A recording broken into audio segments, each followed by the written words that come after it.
My name is Michael Hartman and I'm a licensed mental health counselor.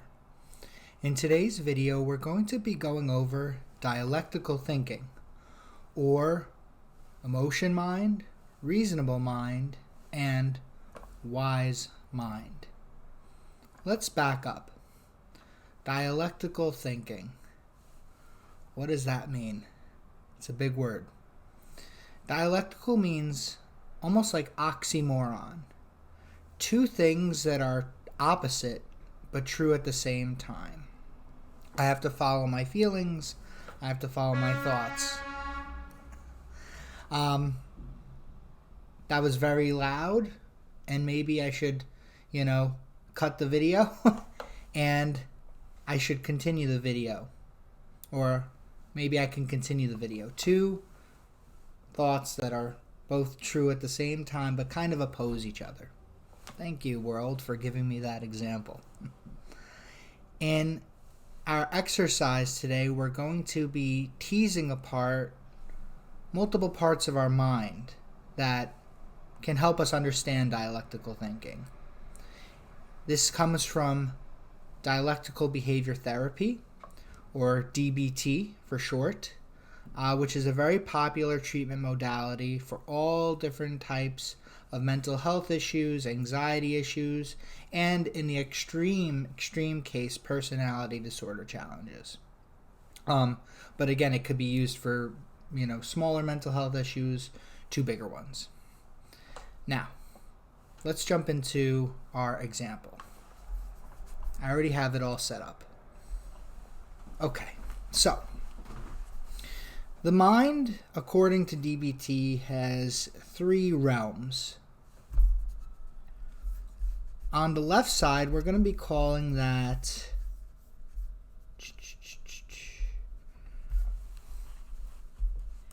emotion mind. So let's increase that font size a bit. There we go. On the right, we have reasonable mind. Hopefully I'll be able to... Nope, can't move it. And then in the middle, we have the synthesis of the two, wise mind. A basic assumption, and I'm paraphrasing this, but a basic assumption of DBT is that to find balance, we have to both understand and respect emotion mind and understand and respect reasonable mind. Now, what are these states of mind? I'm sure by the names you're forming a basic idea of it, but what's the specifics? So emotion mind, right, cares about your emotions. Oh, obviously. It's short-term oriented, which means the motivations that come out of emotion mind tend to be focused on short terms. And if you think about what a feeling is, it's a quick message about your environment. So, emotions are really, really good short-term indicators.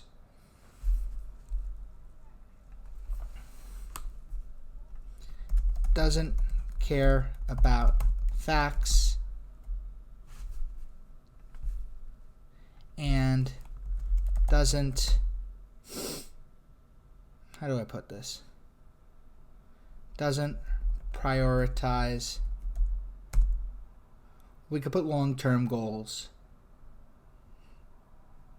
but we can also put doesn't prioritize thoughts.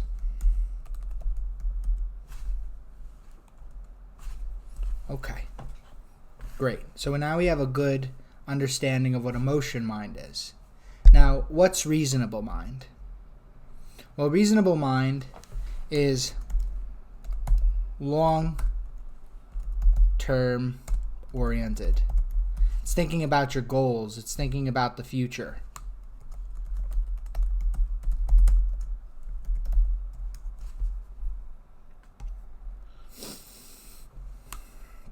this part of your mind doesn't really care about feelings. we're going out of the circle. Doesn't really care about feelings. And this is considered the cool side of the mind. And just to add to emotion mind is considered the hot side of the mind.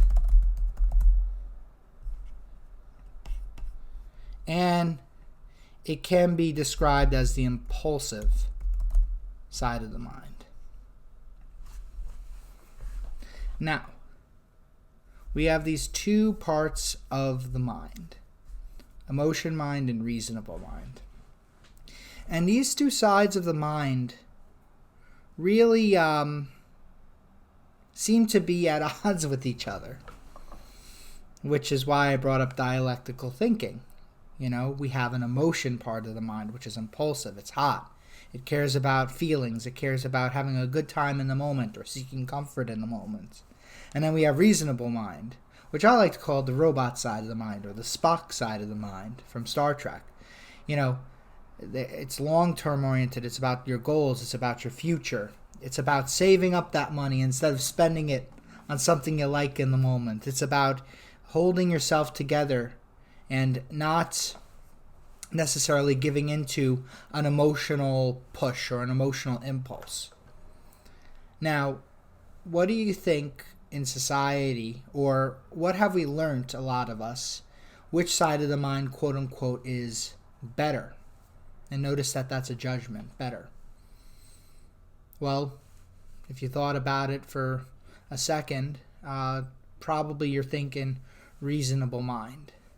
Reasonable mind is highly valued as the part of the mind that many people have heard that they should be in.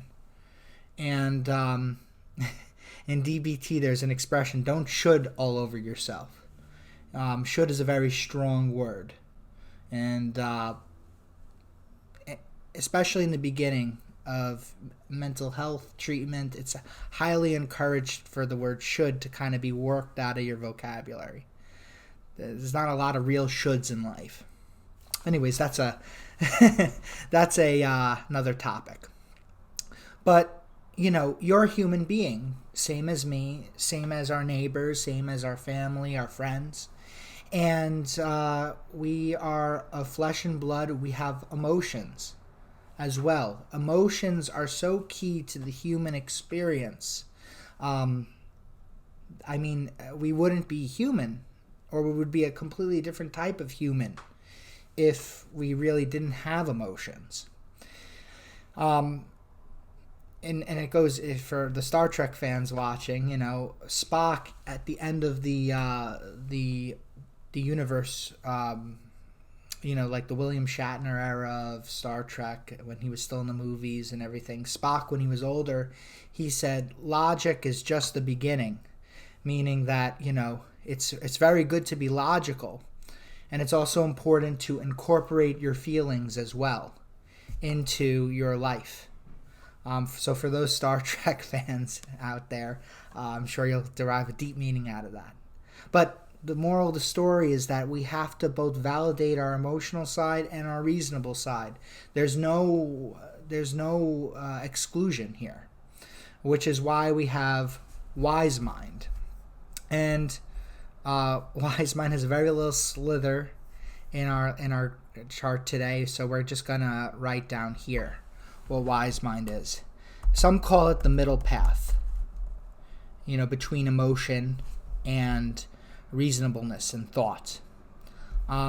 Sees the value in both long-term plans and emotions. And how about that for a runoff? Sees the value in both long-term plans and emotions. So wise mind, especially, you know, really this is not a beginning therapy tool. This is the therapy tool in DBT. This is one of the core cruxes of the treatment. And, you know, it's important to try to bring ourselves into wise mind often, especially in situations where we've been emotionally charged, when we've been undervaluing our emotions, and then later they strike back with a vengeance because we're all emotionally dysregulated from ignoring how we feel. So how do we do that? How do we do that? Well, we use this graph.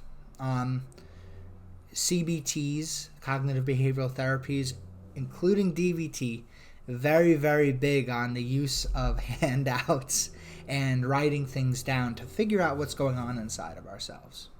So what we're going to do is we're going to erase a lot of this. And for reference, you can always go back to this,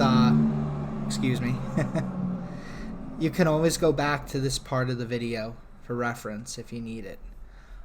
So let's get white, and all right, here we go. So let's just brush this off. All right, that'll be good enough. Ignore the imperfections in the graph, please. Okay. Now, you know what? I want to keep middle path here. I think that's a very good reminder as we do this exercise. All right. Cool. And I'll get that. I don't think I'm going to have any chance with that little bit of that E or whatever that letter was. Okay. So, let's get back to color black. So let's take an example. Just like my old video, using Beck's cognitive triangle or triad, we're going to need an example on how to we're going to need an example on using this chart. So let's do it. Okay, so what's our example? What's something that can get us heated, hyped, emotional? Let's see. Can we do an insult? Can we do stress for school? That's actually a good one, I think. So, the example is we're stressed out. We're stressed out, don't want to go to school, and it's, let me just, don't want to go to school. Let's pretend like we're college student. All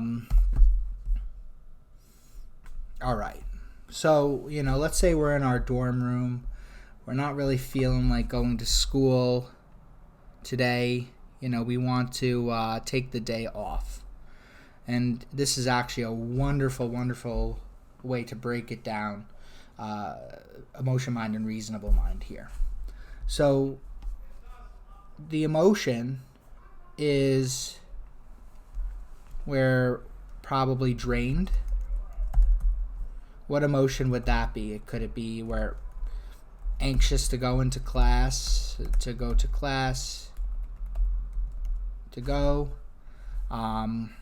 maybe we're just tired. I mean, being physically tired is emotionally exhausting as well, especially for people who have to continually perform when emotionally exhausted. That's a huge challenge. I know many people who are working jobs and getting on education, and some of them even have families at the same time, and they're just in this chronic state of depletion. And even with self-care, they're always going to return to that depleted point at least once or twice a week. So we're tired. That's a short-term demand.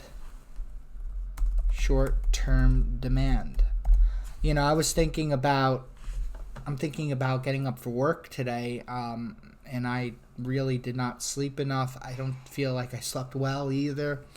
And the thought crossed my mind, like, oh, let's call out today. Let's not push through. And now it's like 2 hours since I started. I feel fine. I feel pretty good. So that feeling of tiredness passed. But in the short term, we don't really see that. So our emotion mind what is our emotion mind saying? Let's change the color. Let's change it to a nice blue. Oh, well. So our emotion mind is saying, don't go to school. Let's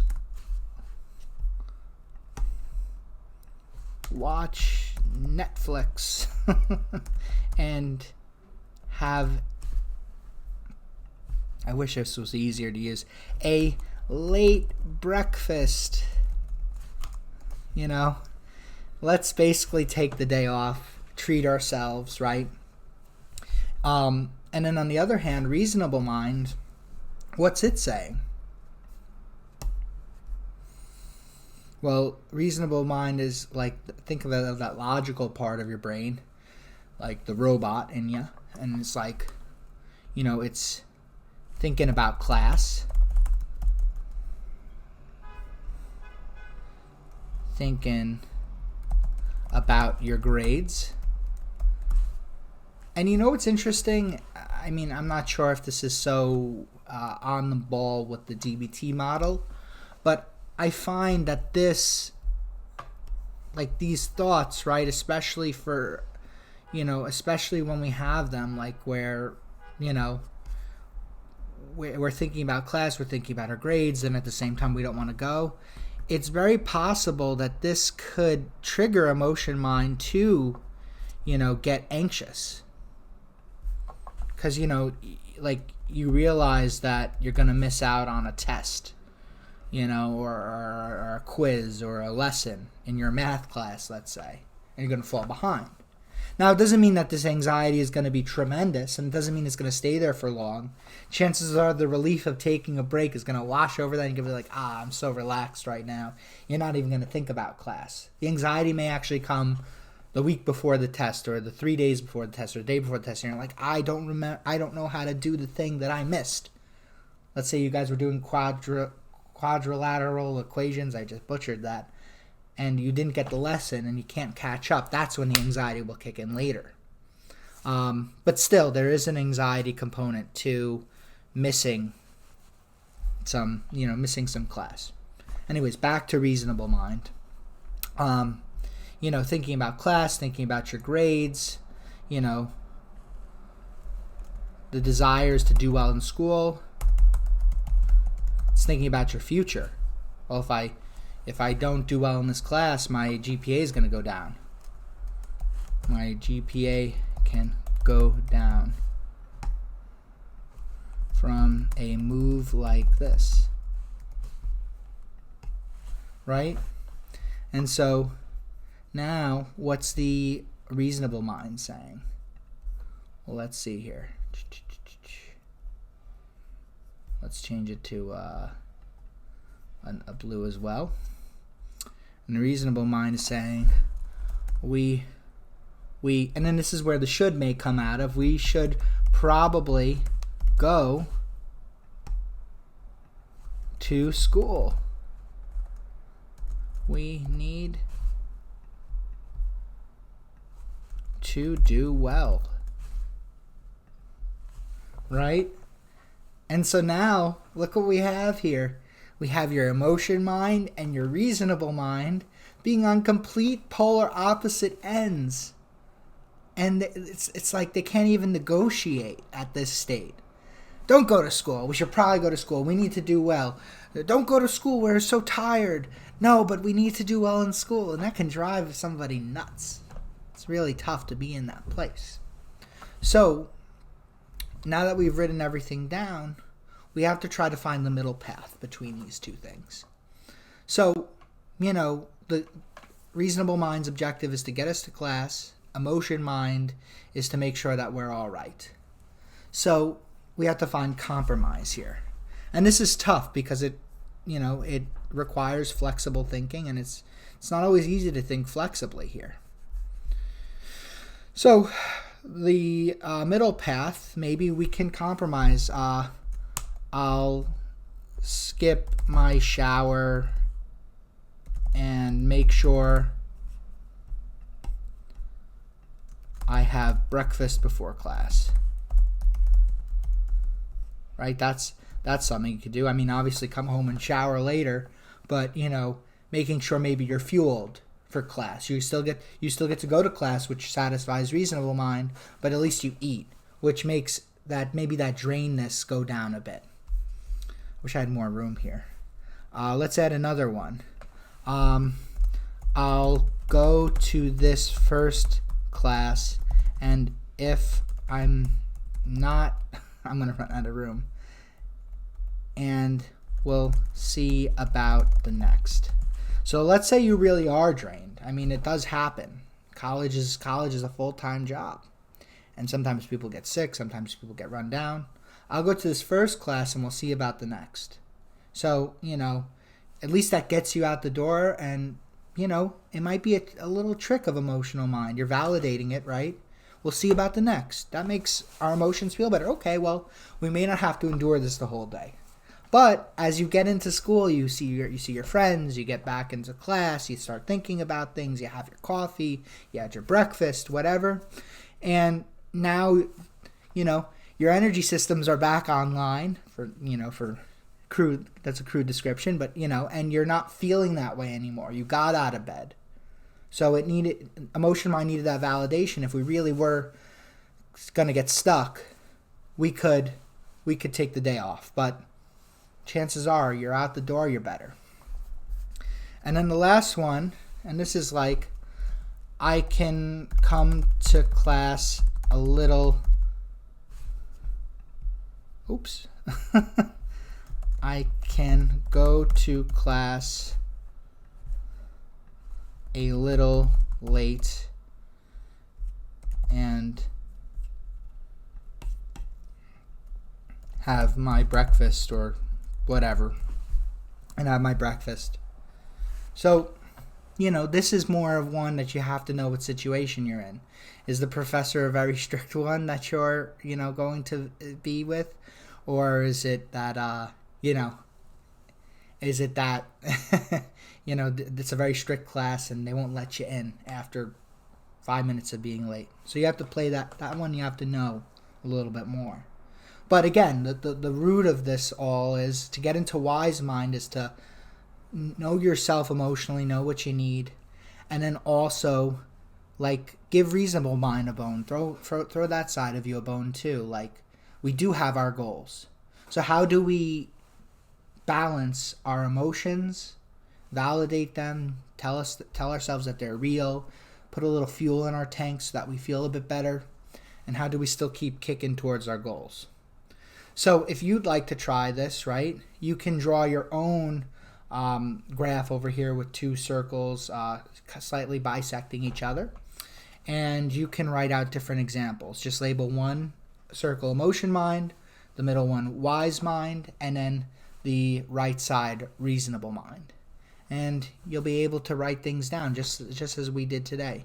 And you can always come back to this video as an example of how to think about this and listen again to kind of get the understanding of this exercise.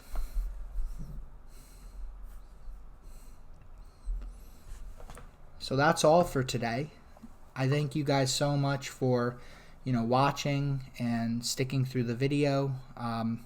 DBT is a really, really great theory and therapy that helps people find balance between their emotions and their goals and their thoughts. A lot of the time, these two aspects of ourselves can come into odds, and they can become polarized.